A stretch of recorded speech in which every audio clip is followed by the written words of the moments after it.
രണ്ട്, കുഞ്ഞെ, നിന്നെപ്പോലെ വിശന്നിട്ട് ഒരല്പം ഭക്ഷണം കഴിക്കാൻ നിവൃത്തിയില്ലാതെ, ഭക്ഷണം കൈകൊണ്ടെടുത്ത് കഴിക്കാൻ നിവൃത്തിയില്ലാതെ, ഭക്ഷണം ഒന്ന് കൊടുക്കാൻ ആരോരുമില്ലാതെ, ഭക്ഷണം ഉണ്ടായിട്ടും മനസ്സിന് സ്വസ്ഥതയില്ലാതെ, കഴിക്കാൻ നിവൃത്തിയില്ലാതെ വിഷമിക്കുന്ന, എന്തിന് ഭക്ഷണം പോലും ഇല്ലാതെ വിഷമിക്കുന്ന എത്രയോ ആൾക്കാർ നിന്റെ ചുറ്റുമുണ്ട് എന്നുള്ള ചിന്തയോടുകൂടി നീ ഭക്ഷണം കഴിച്ചേ നിന്റെ ഭക്ഷണത്തിന് രുചിക്കുറവുണ്ടാവില്ല.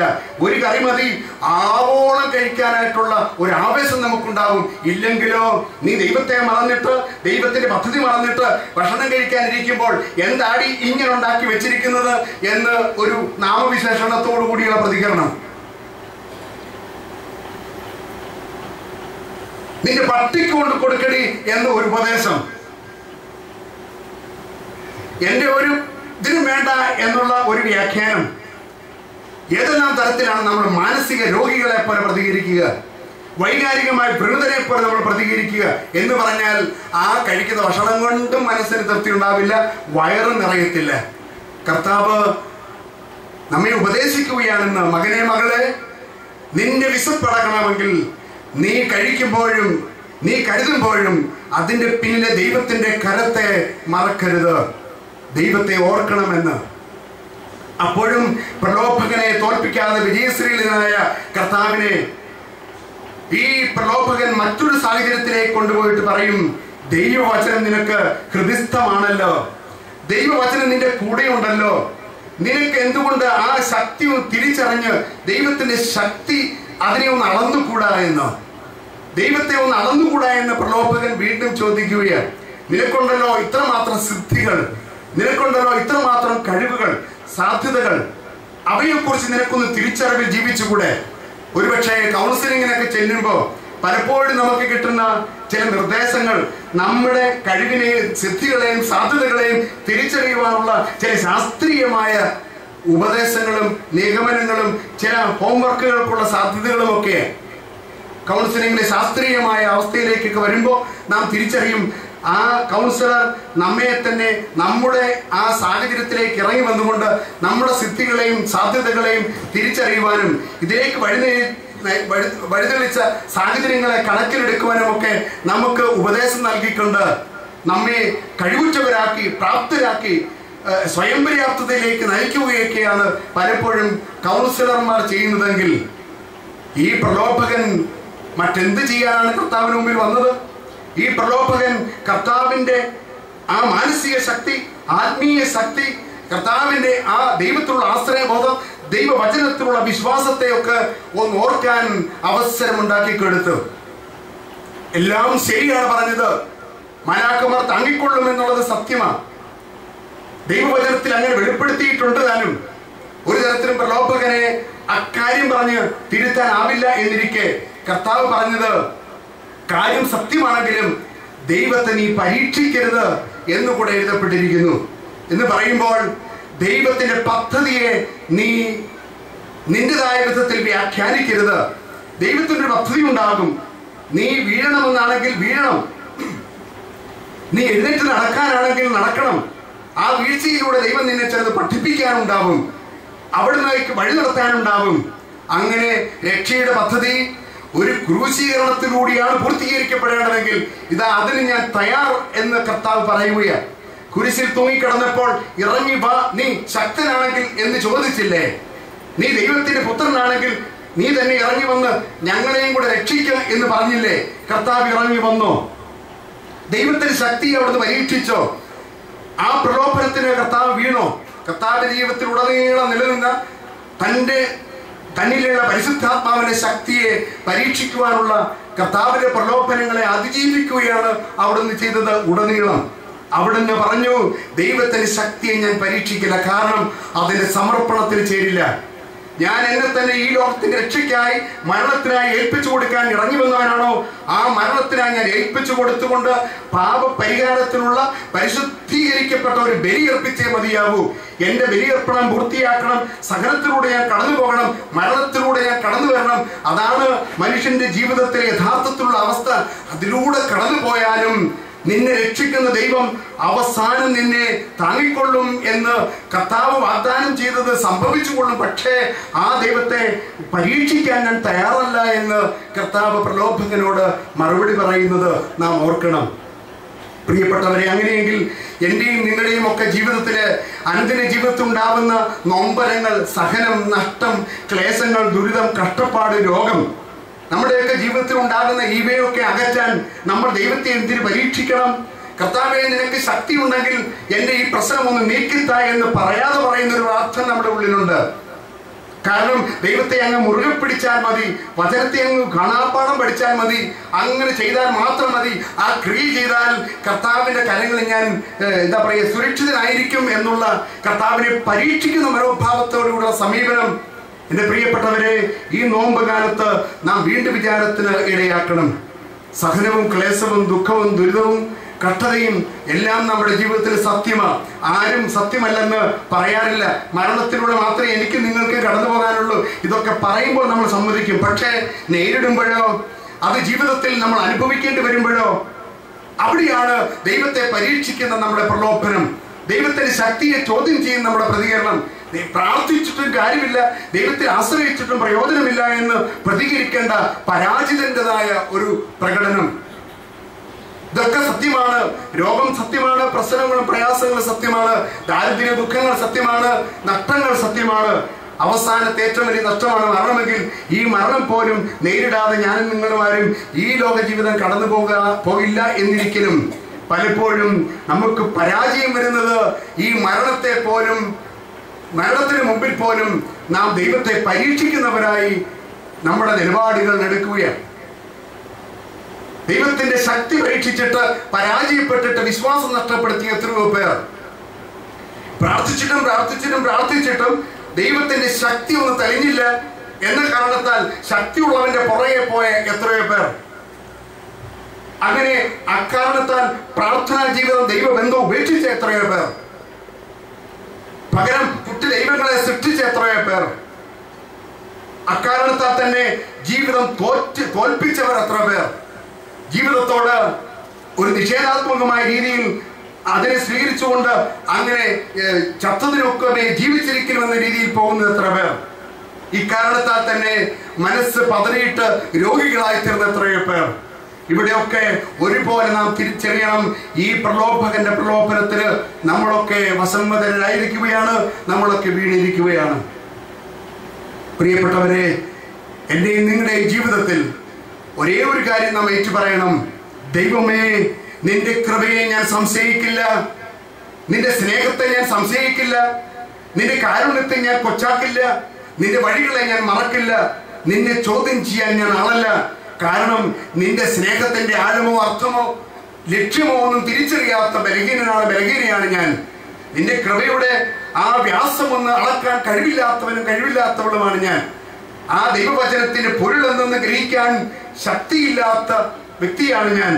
ദൈവമേ, നിന്റെ അപരിമേയമായ ഈ കൃപയെ, സ്നേഹത്തെ, കാരുണ്യത്തെ, പദ്ധതിയെ അല്പം പോലും തിരിച്ചറിയാൻ കഴിവില്ലാത്ത ഈ കടൽ വെള്ളം കൊച്ചു കക്ക കൊണ്ട് കോരി വറ്റിക്കാൻ ശ്രമിക്കുന്ന ബുദ്ധിശൂന്യനായ ഒരു കുഞ്ഞിനെ പോലെ ഞാൻ പലപ്പോഴും പ്രതികരിക്കുമ്പോൾ എൻ്റെ ജീവിതത്തിൽ പിശാച് താണ്ഡവമാടുകയാണ് എന്ന് ഞാൻ തിരിച്ചറിയുന്നില്ലല്ലോ. ദൈവമേ, ഞാൻ തിരിച്ചറിയുന്നില്ലല്ലോ.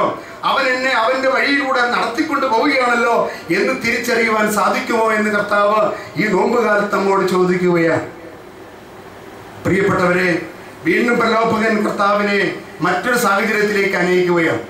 അവിടുത്തെ ആത്മീയമായ ശക്തിയെ പരീക്ഷിക്കാൻ, ആത്മീയമായ നിറവിനെ ചോദ്യം ചെയ്തുകൊണ്ട് കർത്താവ് ഉയർന്ന മലയിലേക്ക് കൊണ്ടുപോയിട്ട് ഇത് മുഴുവൻ ഞാൻ നിനക്ക് തരാം, ഇത് മുഴുവൻ എന്റെ സ്വന്തമാണ് എന്ന് പറയാതെ പറഞ്ഞുകൊണ്ട് പ്രലോഭകൻ പറയുന്നു, ഇത് മുഴുവൻ ഞാൻ നിനക്ക് തരാം. പക്ഷെ ഒരു കാര്യം, നിന്നിലുള്ള പരിശുദ്ധാത്മാവിന്റെ ശക്തിയെ നീ തള്ളിപ്പറയണം, എന്റെ ശക്തിയെ നീ ഏറ്റുപറയണം. ഈ പരിശുദ്ധാത്മാവിന്റെ ശക്തിയെ നീ തമസ്കരിച്ചിട്ട് എന്റെ താണ്ഡവം നിന്നിൽ ആടുവാൻ തക്കവത് നീ എന്നെ അനുവദിച്ചാൽ മാത്രം മതി, ഇത് മുഴുവൻ നിനക്ക് ഞാൻ തരാമെന്ന്. അപ്പോൾ മാത്രമാണ് പ്രിയപ്പെട്ടവരെ, സുവിശേഷം വായിച്ചു വരുമ്പോ എനിക്ക് മനസ്സിലാകുന്നതനുസരിച്ച് കർത്താവ് ഈ പ്രലോഭകൻ സാത്താനാണ് എന്ന് തിരിച്ചറിഞ്ഞത് അപ്പോൾ മാത്രമാണ്. ആദ്യത്തെയോ രണ്ടാമത്തെയോ സന്ദർഭങ്ങളിൽ കർത്താവ് സാത്താനെ എന്ന് വിളിക്കുന്നില്ല. മത്തായി സുവിശേഷകൻ പിശാചിനാൽ പ്രലോഭകനാൽ എന്നൊക്കെ പറയുമ്പോഴും കർത്താവ് അവനെ മനഃപൂർവ്വം നിന്റെ സ്വഭാവം അനുസരിച്ച് നിന്റെ വ്യക്തിത്വം സാത്താന്റേതാണ് എന്ന് കർത്താവ് പ്രതികരിച്ചത് ഈ മൂന്നാമത്തെ സന്ദർഭത്തിലാണ്. നീ ഇതുവരെ ചെയ്തതൊക്കെ വെച്ച് അളന്നു നോക്കുമ്പോൾ നിന്റെ വ്യക്തിത്വം ഒരു സാത്താന്റെ വ്യക്തിത്വമാണ് എന്ന് തിരിച്ചറിഞ്ഞുകൊണ്ട് അവരോട് ഇനി ചെമ്പതയുടെ സംസാരമില്ല, അവരോട് ഇനി വാഗ്വാദത്തിനില്ല, അവരോട് ഇനി ആശയ വിനിമയത്തിനില്ല, അവരോട് യാതൊരു ബന്ധവുമില്ല. ദൈവത്തെ മാത്രമേ ആരാധിക്കാവൂ, ദൈവത്തിലേക്ക് മാത്രമാണ് നിന്റെ ബന്ധം നീ പുനഃസ്ഥാപിക്കേണ്ടത് എന്ന് ഈ പ്രലോഭകനോട് കർത്താവ് സാത്താനെ എന്ന് വിളിച്ചുകൊണ്ട് പ്രതികരിക്കുന്നത് ഈ മൂന്നാം വട്ടം നാം കാണുകയാണ്. സാത്താന എന്ന് പറയുമ്പോൾ തടസ്സം നിൽക്കുന്നവരെ, ദൈവമാർഗത്തിന് വിഘാതമാകുന്നവരെ, ദൈവം കടന്നു വരുന്നതിൽ, ദൈവം ഇടപെടുന്നതിൽ വിലകുതടിയാകുന്നവരെ എന്ന അർത്ഥത്തിൽ സാത്താനെ നീ ദൂരെ പോകൂ എന്ന് പത്രോസിനോട് കർത്താവ് പറഞ്ഞത് നിന്റെ ചിന്ത മാനുഷികമാണ്, ദൈവികമല്ല എന്ന കാരണത്താലാണെങ്കിൽ ഈ പ്രലോഭകൻ ദൈവിക ചിന്തയല്ല, ഇവൻ വെറും മാനുഷികമായ ചിന്തകളാൽ നയിക്കപ്പെടുന്നവനാണ് എന്നുള്ള തിരിച്ചറിവിൽ പ്രലോഭകൻ ആരുമായിക്കൊള്ളട്ടെ അവനെ സാത്താൻ എന്ന് നാമകരണം ചെയ്ത് അകറ്റി നിർത്തണമെന്ന് കർത്താവ് നമുക്ക് മാതൃക നൽകിക്കൊണ്ട് പഠിപ്പിക്കുകയാണ്. പ്രിയപ്പെട്ടവരെ, ഈ നോമ്പ് കാലത്തിന്റെ അവസാനത്തിലേക്ക് വരുമ്പോൾ നാം എന്താണ് ചിന്തിക്കേണ്ടത്? എൻ്റെ ജീവിതത്തിൽ എൻ്റെ മാതാപിതാക്കളോ, എൻ്റെ ജീവിത പങ്കാളിയോ, എൻ്റെ മക്കളോ, എൻ്റെ സഹോദരങ്ങളോ, എൻ്റെ സുഹൃത്തുക്കളോ, എനിക്കുള്ള സമ്പത്തോ, എൻ്റെ മറ്റ് സാഹചര്യങ്ങളോ, എൻ്റെ അധികാരമോ, എൻ്റെ കഴിവുകളോ, സിദ്ധികളോ എല്ലാം വ്യത്യസ്തമായ വിധത്തിൽ സാത്താനായി കടന്നു വരികയാണ്. എൻ്റെ ജീവിതത്തിൽ ചില ആശയങ്ങളാവാം, ചില സന്ദേശങ്ങളാവാം, ഞാൻ വെച്ചു പുലർത്തുന്ന ചില ആദർശങ്ങളാവാം, ഞാൻ മനസ്സിൽ ഉറപ്പിച്ചു പോയ മാറ്റാനാവാത്ത ചില ചിന്താഗതികളാവാം. ഇതൊക്കെ പ്രലോഭകൻ സാത്താൻ വ്യത്യസ്തമായ രൂപത്തിലും ഭാവത്തിലും കടന്നു വരികയാണ് എന്ന് ഓർമ്മിപ്പിക്കുകയാണ്. ഈ നോമ്പ് കാലത്തിന്റെ അവസാന ഭാഗത്തേക്ക് കടന്നു വരുമ്പോൾ കർത്താവ് നമ്മെ ഓരോരുത്തരെയും, സാത്താനെ നീ ദൈവത്തെ അറിയുന്നില്ല, ദൈവത്തിന്റെ സ്നേഹം അറിയുന്നില്ല, ദൈവത്തിന്റെ പദ്ധതി നീ മറന്നു, അതിനാൽ ദൈവത്തോടുള്ള എൻ്റെ സജീവ ബന്ധം ഒരിക്കലും നഷ്ടപ്പെട്ടു പോകാൻ ഒരു കാരണത്താൽ ഞാൻ അനുവദിക്കില്ല എന്ന് കർത്താവ് ഈ പ്രലോഭകനോട് പറഞ്ഞത് എത്രയോ ശക്തിയുള്ള വാക്കുകളില, എത്രയോ വ്യക്തതയുള്ള ഭാഷയില, എത്രയോ ആഴമുള്ള ബോധ്യത്തില, എത്രയോ ചങ്കുറപ്പില്ല എന്ന് പറഞ്ഞാൽ ആ ഒറ്റ പ്രതികരണം മാത്രം മതി കർത്താവ് ആരാ നയിക്കപ്പെടുന്നവനാണെന്നറിയാൻ, കർത്താവ് ആരാണ് എന്നറിയാൻ, കർത്താവ് ആരോട് കൂടിയാണ് എന്നറിയാൻ. ആ ഒരൊറ്റ പ്രതികരണം മാത്രം ശ്രദ്ധിച്ചാൽ മതി. സാത്താനെ നീ ദൂരെ പോകൂ, ദൈവത്തെ മാത്രമേ ആരാധിക്കാവൂ എന്ന് കർത്താവ് അവനെ ഒരു പ്രസ്താവന കൊണ്ട് ബോധ്യപ്പെടുത്തി. കർത്താവ് തന്റെ നിലപാട് അവനെ വ്യക്തമാക്കി. അപ്പോഴാണ് സാത്താൻ ഇട്ടുപോകുന്നതും മാലാഖമാർ കർത്താവിനെ ഏറ്റെടുക്കാൻ കടന്നു വരുന്നതും. നമ്മുടെ ജീവിതത്തിൽ വല്ലാത്തൊരു സുരക്ഷിത ബോധം, വല്ലാത്തൊരു ആനന്ദം, വല്ലാത്തൊരു സമാധാനം, എന്തോ കർത്താവിന്റെ കരങ്ങളിലാണ് എന്നൊരു വ്യക്തമായ ഒരു തിരിച്ചറിവും ഒരു അനുഭവവും നമുക്കുണ്ടാകുന്നത് ഈ ഇപ്രകാരം കടന്നു വരുന്ന സാത്താനെ തിരിച്ചറിഞ്ഞ്, വഴിക്ക് തടസ്സമാകുന്നവരെ തിരിച്ചറിഞ്ഞ് ദൈവസന്നിധിയിൽ നമ്മൾ അഭയം പ്രാപിക്കുമ്പോഴാണ്. പ്രിയപ്പെട്ടവരെ, വിശുദ്ധാത്മാക്കളൊക്കെയും നമുക്ക് നൽകുന്ന ജീവിത മാതൃക മറ്റൊന്നല്ല. കർത്താവിനെ പിന്തുടർന്ന് വിശുദ്ധരൊക്കെയും തങ്ങളുടെ ജീവിതത്തിൽ ഇപ്രകാരം ഈ ലോകത്തിലൊക്കെയും, ഈ ലോകത്തിലെ സ്വത്തുക്കളെ, സ്വന്തമായവരെ ഒക്കെയും വെറുത്തുപേക്ഷിച്ചിട്ട്, മാറ്റി നിർത്തിയിട്ട്, അതിനോടുള്ള ബന്ധങ്ങളെ ഒക്കെയും മാറ്റിവെച്ചിട്ട് ദൈവത്തോടുള്ള സജീവമായ ബന്ധം പ്രഖ്യാപിച്ചതിലൂടെ ഞാൻ അങ്ങയുടേതാണ് എന്ന് ഉച്ചൈസ്തരം വിളിച്ചു പറഞ്ഞവരാണ് വിശുദ്ധാത്മാക്കൾ. നമുക്ക് മുമ്പേ കടന്നുപോയ മഹത്തുക്കളായ വിശ്വാസികളൊക്കെയും നമ്മെ ബോധ്യപ്പെടുത്തുന്ന സത്യം ഇതാണ്: ദൈവത്തോട് ചേർന്നിരുന്നാൽ മാത്രമേ എനിക്ക് യഥാർത്ഥത്തിലൊരു ജീവനുള്ളൂ, ഞാൻ യഥാർത്ഥത്തിൽ സുരക്ഷിതനാകൂ, എനിക്ക് യഥാർത്ഥത്തിൽ സമാധാനം ഉണ്ടാകൂ എന്നത്രേ. അതുകൊണ്ട് യാക്കോബ് ശ്ലീഹ നമ്മെ ഓർമ്മിപ്പിക്കും, നിങ്ങൾ ദൈവത്തോട് ചേർന്ന് നിൽക്കുവിൻ, അവിടുന്ന് നിങ്ങളോടും ചേർന്ന് നിൽക്കുന്നതിന് അനുഭവം ഉണ്ടാകും. ദൈവത്തോട് ചേർന്ന് നിൽക്കാതെ അവിടുന്ന് എന്നോട് ചേർന്ന് നിൽക്കണം എന്ന് ഞാൻ ബാലിശമായി പിടിവാശി വെച്ചാൽ ഒരു വിഡ്ഢി സ്വപ്നം കാണുന്നത് പോലെയുള്ള അനുഭവമായിരിക്കും എനിക്കും നിങ്ങൾക്കും. ഫലമോ അങ്ങേയറ്റം നിരാശയും നഷ്ടബോധവും ദുഃഖവും. ഒരു നിമിഷം നമുക്കെല്ലാവർക്കും എഴുന്നേറ്റ് നിന്നുകൊണ്ട്, കർത്താവേ, ഞാൻ അങ്ങയോട് കൂടിയാണോ എന്ന് ആലോചിക്കുവാൻ ദൈവസന്നിധി നമുക്ക് ആഗ്രഹിക്കാം.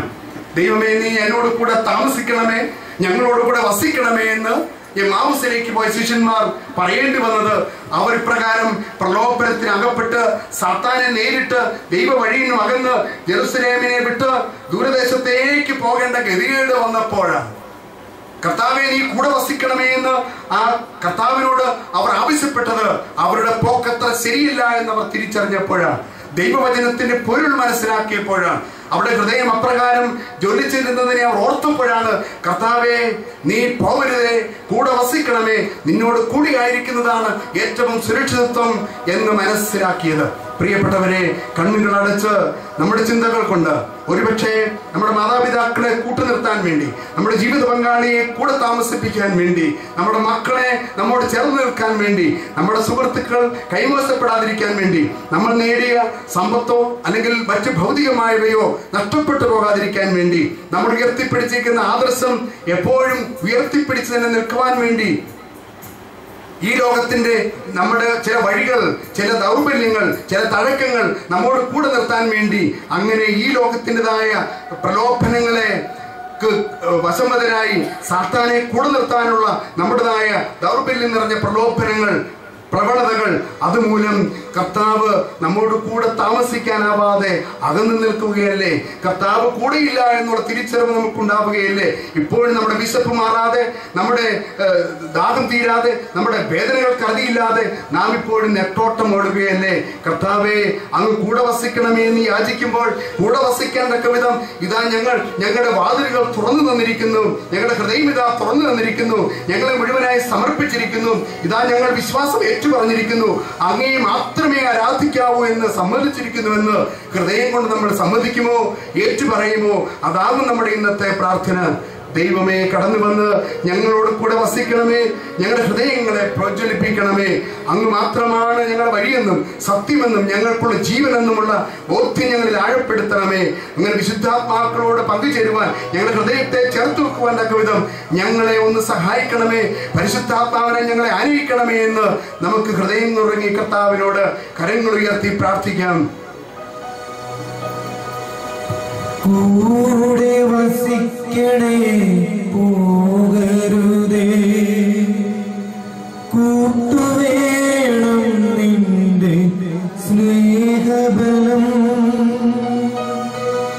കൂടെ വസിക്കണേ, പോകരുതേ, കൂട്ടുവേണം നിന്റെ സ്നേഹബലം.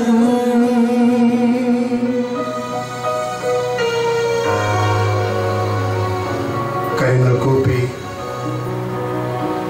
വിനയത്തോടും വലിയ വീണ്ടും വിചാരത്തോടും കൂടെ ഹൃദയത്തോടെ മന്ത്രിക്കും പോലെ അഗാധമായ നിശബ്ദതയും ഹൃദയം അറിയുന്നവനായ നാഥനോട് നമ്മുടെ ഹൃദയമെടുപ്പുകളെ പങ്കുവെക്കാം. നമ്മുടെ അവസ്ഥയെ കർത്താവിനോട് ഒന്ന് ഓർമ്മിപ്പിക്കാം. കർത്താവേ, എൻ്റെ കൂടെ വസിക്കുന്ന പ്രലോഭകനെ ഞാൻ തിരിച്ചറിയാൻ, എനിക്ക് വഴിക്ക് തടസ്സമായി നിൽക്കുന്നവനെ ഞാൻ തിരിച്ചറിയാൻ വൈകിപ്പോകുന്നു. അവനെ തിരിച്ചറിയാൻ, അവൻ്റെ വേഷവിധാനങ്ങളെ തിരിച്ചറിയാൻ, അവൻ്റെ സുന്ദരമായ വാക്കുകളെ തിരിച്ചറിയാൻ, അനുനയിപ്പിക്കുന്നവന്റെ വഴികളെ മനസ്സിലാക്കാൻ, അവന്റെ സൂത്രങ്ങളെ ഒന്ന് ബോധ്യപ്പെടാൻ എനിക്കങ്ങേ പരിശുദ്ധാത്മാവിന്റെ കൃപ കൂടാതെ സാധ്യമല്ല. അങ്ങേ പരിശുദ്ധാത്മാവിന്റെ തിരിച്ചറിവ് കൂടാതെ സാധ്യമല്ല. അങ്ങേ പരിശുദ്ധാത്മാവിന്റെ ആലോചന കൂടാതെ സാധ്യമല്ല. അങ്ങേ പരിശുദ്ധാത്മാവിന്റെ ജ്ഞാനം കൂടാതെ സാധ്യമല്ല. കൗദാശികമായി എന്നിൽ വസിക്കുന്ന പരിശുദ്ധാത്മാവേ, വചനത്തിലൂടെ എന്നിൽ നിറയുന്ന പരിശുദ്ധാത്മാവേ, അറിവ് കൊണ്ടും ജ്ഞാനം കൊണ്ടും ആലോചന കൊണ്ടും ബുദ്ധിശക്തി കൊണ്ടും എന്നെ സഹായിക്കണമേ. ഹൃദയം കൊണ്ട് നമുക്ക് പ്രാർത്ഥിക്കാം.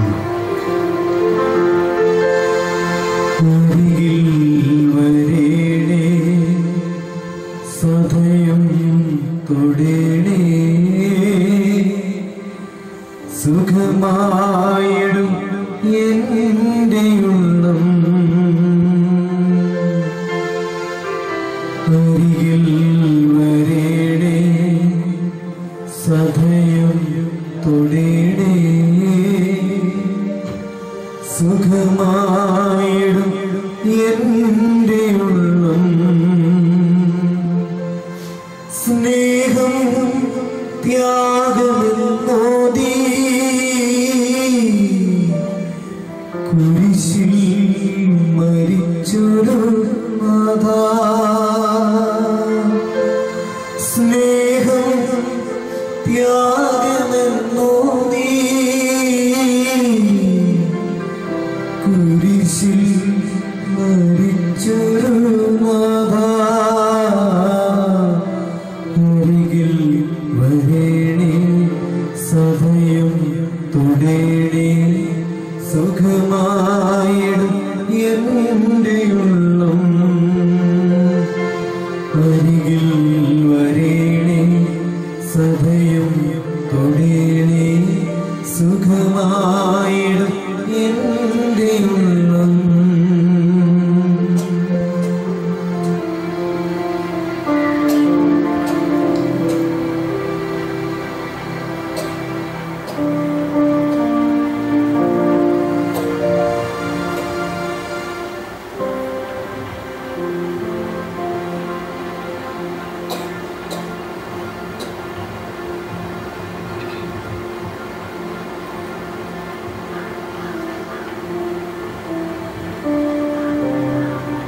കർത്തൃസന്നിധിയിൽ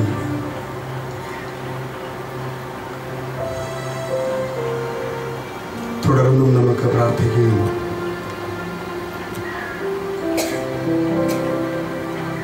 കർത്താവേ, ഈ ലോക ജീവിതത്തിലേക്ക്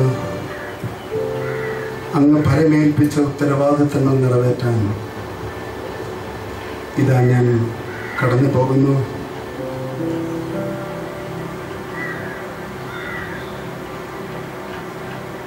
അങ്ങ് ഞങ്ങളോട് കൂടെ വസിച്ച് അങ്ങേ വചനം ഞങ്ങളുടെ ഹൃദയത്തിൽ ഓർമ്മിപ്പിച്ച്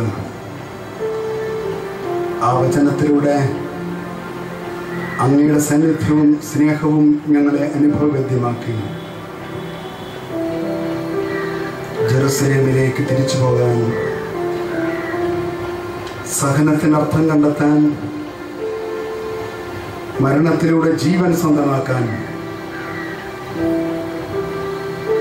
അങ്ങയുടെ അരുമശിഷ്യന്മാരെ ബലപ്പെടുത്തിയതുപോലെ ഞങ്ങളുടെ അനുദിന ജീവിതമാകുന്ന ജെറുസലേമിലേക്ക് അവിടുത്തെ സഹനങ്ങളും നൊമ്പരങ്ങളും മരണവും ഏറ്റെടുത്ത് അങ്ങയോട് കൂടെ മരിച്ച് നിത്യമായ സമാധാനം സ്വന്തമാക്കാൻ ഞങ്ങളെ സഹായിക്കണമേ.